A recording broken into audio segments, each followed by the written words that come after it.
Uncle अपनी जिंदगी का फैसला करने का हक। अलार के तुम आ गए हो, बैठे हुए कब से कन्विंस। हाँ मैं इतनी क्लियर। यहाँ आने से पहले मैं बात की है मैंने। हम बात करते हैं ड्रामा सीरियल भरम के बारे में, जो बहुत ज़बरदस्त ड्रामा है।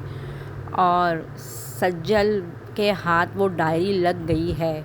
सज्जल जब रिमशा के रूम में जाती है तो सज्जल देखती है कि ये वही डायरी है जो दादा जान की थी।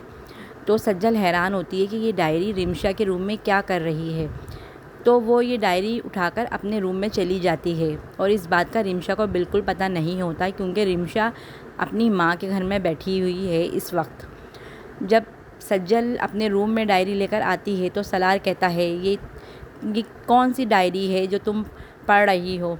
तो सज्जल कहती है, ये दादा जान की डायरी है, मैं इसे पढ़ना चाहती हूँ। तो सलार कहता है, इसको रख दो।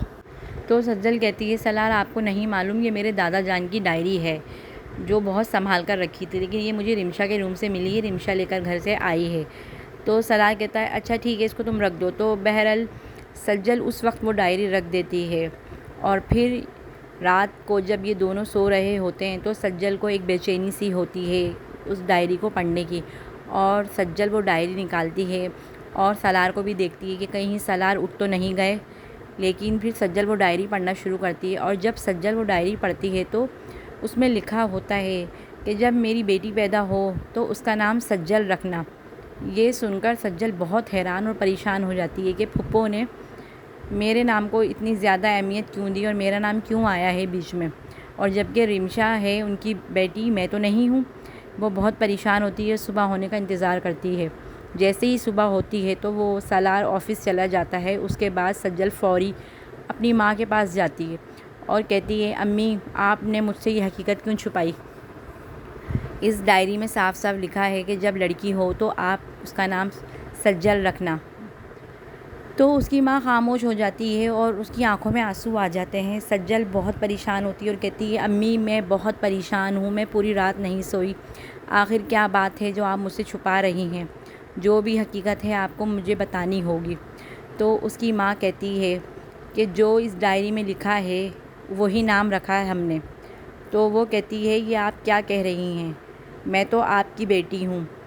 तो सज्जल की माँ कहती है, नहीं तुम मेरी बेटी नहीं हो, मेरी बेटी रिमशा है, तुम पाशा की ही बेटी हो।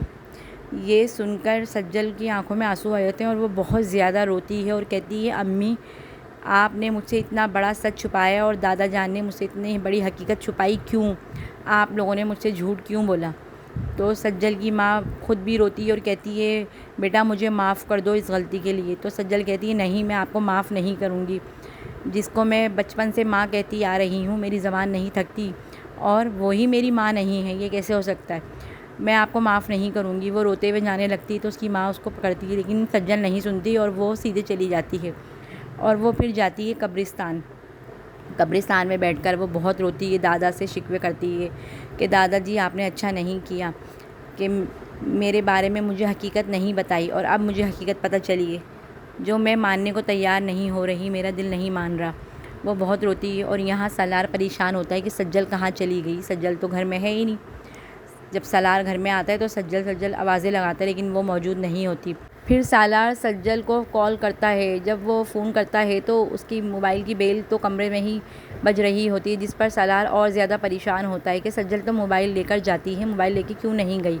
फिर वो सज्जल को कॉल करता है तो बेल कमरे में ही बजती है, जिस पर उसको और भी ज़्यादा परेशानी होती है कि सज्जल मोबाइल लेके क्यों नहीं गई। इतने में सालार नीचे उतरता है तो रिमशा मिल जाती है नीचे, और रिमशा कहती है कि क्या हुआ, सज्जल घर में मौजूद नहीं है और वो तुम्हें बताकर भी नहीं गई।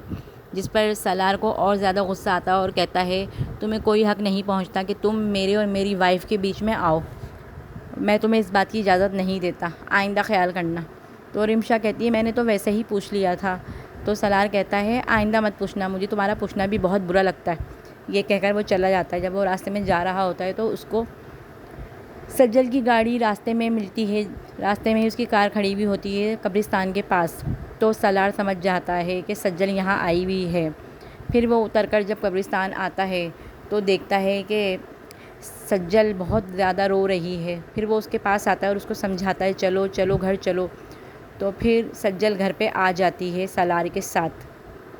और यहाँ पर पाशा भी बहुत परेशान हुआ होता है क्योंकि उसके अंदर से तबीयत ख़राब हुई है।